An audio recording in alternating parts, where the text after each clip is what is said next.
विश्वविद्यालय में व्याप्त अनियमितता को लेकर लगातार एबीवीपी लगातार प्रदर्शन कर रहा है। पिछले दिनों देखा जाए तो विश्वविद्यालय के गेट पर कुलपति का पुतला दहन किया गया। पुतला दहन करने के बाद तमाम ऐसा कानून व्यवस्थाएं थी जिसको लेकर सवालिया निशान उठे। हालांकि छात्रों का लगातार मांग है कि जो भी अनियमितता है विश्वविद्यालय में, चाहे वो छात्रावास का मामला हो, चाहे शुल्क वृद्धि का मामला हो, चाहे कोई भी मामला, उसको लेकर कुलपति महोदय लगातार जो है अनदेखी कर रहे हैं। लगातार जो छात्रों के हित की बात है उसको नहीं उठाई जा रही है। लगातार एबीवीपी धरना दे रहा है। हमारे साथ एबीवीपी के कुछ कार्यकर्ता किन मुद्दों को लेकर आज आप लोग धरना दे रहे हैं? सबसे पहले तो इस जुल्म के दौर में बोलेगा कौन, इस जुल्म के दौर में अपनी जुबान खोलेगा कौन, और अगर हम भी चुप रहेंगे तो बोलेगा कौन। मित्रों, आज हमारा सौभाग्य है कि आप इस गोरखपुर महानगर का प्रतिष्ठित न्यूज चैनल हम सभी के बीच में आया हुआ है, और आप सभी विगत कुछ दिनों से लगातार देख रहे होंगे कि अखिल भारतीय विद्यार्थी परिषद पूर्वांचल के ऑक्सफोर्ड कहे जाने वाले इस गोरखपुर विश्वविद्यालय में, जहां पर गरीबों के विद्यार्थी, गरीबों के बच्चे, किसानों के बच्चे, गोरखपुर, संत कबीर नगर, महाराजगंज, सिद्धार्थ नगर के निचले तबके से कम आय स्रोत के आने वाले परिवारों के विद्यार्थी यहाँ अध्ययन करते हैं, उनके तमाम समस्याएं पिछले कई दिनों से इस गोरखपुर विश्वविद्यालय में व्याप्त हैं।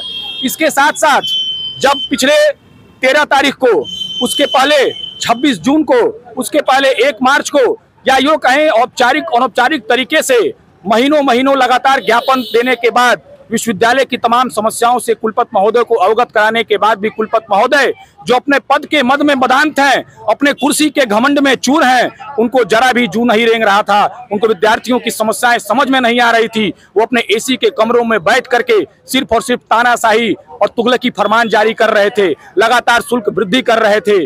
उन विषयों को लेकर के नाराज विद्यार्थी परिषद के कार्यकर्ता जब 13 तारीख को पुतला फूंकते हैं, तो उन लोगों को, विद्यार्थी परिषद के कार्यकर्ता और जो विश्वविद्यालय के विद्यार्थी हैं, उनके इस तुगलकी फरमान पर और उन विद्यार्थियों की समस्याओं के समाधान को दिखाने के कारण उनको निलंबित कर दिया जाता है। विद्यार्थी परिषद के जिन कार्यकर्ताओं ने अपने समर्पण भाव से विश्वविद्यालय में सेवा की, विद्यार्थी हितों में उनकी समस्याओं के समाधान के लिए निरंतर आवाज उठाते रहे, उनका निलंबन करके, विद्यार्थी परिषद के कार्यकर्ताओं का निलंबन करके कुलपति जी ने अपने तानाशाही रवैये को दिखाया है।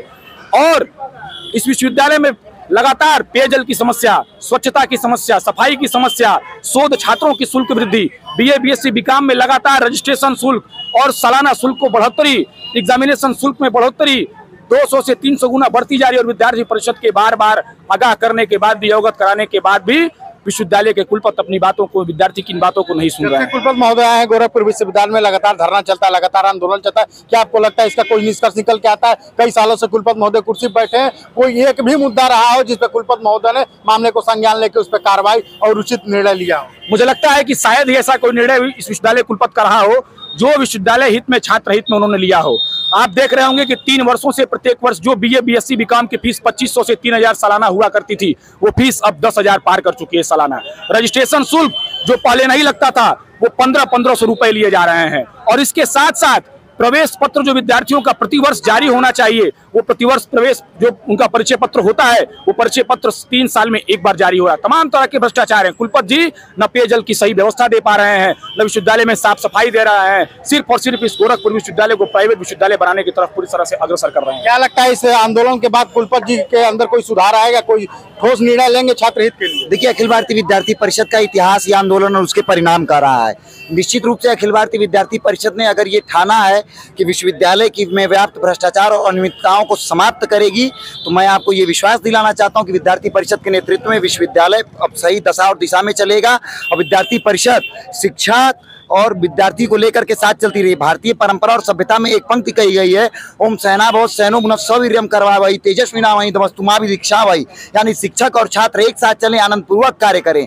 यहाँ पर इस प्रकार की चीजें नहीं हो रही हैं, लेकिन विद्यार्थी परिषद ने ये ठान लिया। विद्यार्थी परिषद अपने ऐतिहासिक कार्यक्रमों के उदाहरणार्थ आप देखेंगे तो विद्यार्थी परिषद गोरखपुर विश्वविद्यालय में भी, गोरखपुर विश्वविद्यालय में व्याप्त भ्रष्टाचार, अनियमितता और इत्यादि प्रकार की समस्याओं का निवारण करवा करके ही मानेगी। तो ये गोरखपुर विश्वविद्यालय की स्थिति है, लगातार आए दिन देखा जाए भ्रष्टाचार को लेकर यहाँ पे धरना आंदोलन होता रहता है। जब से वर्तमान कुलपति महोदय आए, लगातार धरनाएं हो रहे हैं, लगातार आंदोलन है। कहीं न कहीं उनके निर्णय को लेकर छात्र नेताओं का कहना है कि छात्र हित के लिए उनका निर्णय नहीं है। लगातार शुल्क वृद्धि हो, चाहे हॉस्टल की सुविधा हो, तो ये मुद्दा हमेशा गूंजता रहा है कि हॉस्टल में आज के डेट में जहाँ विद्यार्थियों को रहना चाहिए वहाँ पीएसी ला के रख दिया है। और जुर्म और के खिलाफ जो है जब आवाज उठाई जाती है तो लाठियां छात्र नेताओं पर बरसाई जाती है। बाकी इन खबरों के लिए जुड़े